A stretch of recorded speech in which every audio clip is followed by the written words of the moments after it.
नमस्कार. आपलं नाव आणि पत्ता सांगा. बाळासाहेब ज्ञानोबा माने, मुक्काम पोस्ट मातोरे. आपण आज हे आपल्या कापसाच्या क्षेत्रामध्ये आलोत. साधारण किती एकर असेल? 1.5 एकर. 1.5 एकर क्षेत्र आहे.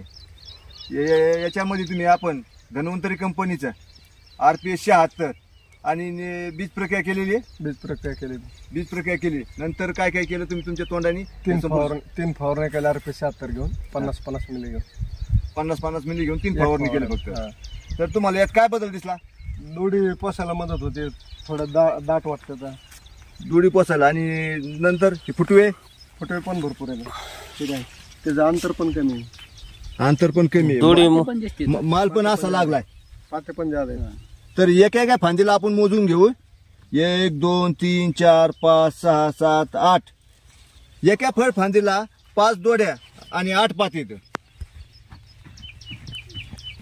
फांदे किती आहेत? 1 2 3 4 5 6 7 8 9 10 12 फांद्यापर्यंत झालं आतापर्यंत. तर फळ फांद्या मोजायचं ठरलं तर 1 2 3 4 5 6 7 8 9 10 11 12 13 14 15 16 17 18 आणि 19 फळ फांद्यापर्यंत आतापर्यंत. 19 पैकी आपण 15 धरायचे. तर शेतकऱ्याचं म्हणणं 19 पैकी 15. तर एका फळ फांदीला 8 जरी बोंड पकडले, एवढे जर फिक्स आले तरी ते समाधानी. 15-150 होते नाही तरी 150 जोडी लागू शकते. सहज लागू शकते. आता सध्या जर सगळ्या जर मोजल्या तर 30 पर्यंत आहे. 30 पर्यंत.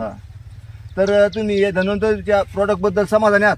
100% समाधानी. इतर शेतकऱ्याला काय तुम्ही संदेश देऊ शकता? पहिला पण आपला अनुभव आहे. RPS 76 आपण तुरीला वापरलो होतो त्यावेळेस आपल्याला 1 एकर मध्ये 23 गुणे तूर झाली. 1 एकर 1,07,000. 1,07,000ची तूर झाली. आणि उडीद किती झालता? 32,000. 32,000चा उडीद झालता. म्हणजे 1 एकर मध्ये साधारण तुम्ही 1.5 लाखाचं उत्पन्न घेतलं कोरडवाहूला. मग तुम्ही या प्रोडक्टवर समाधानी आहात? 100% 100% समाधानी आहात. धन्यवाद.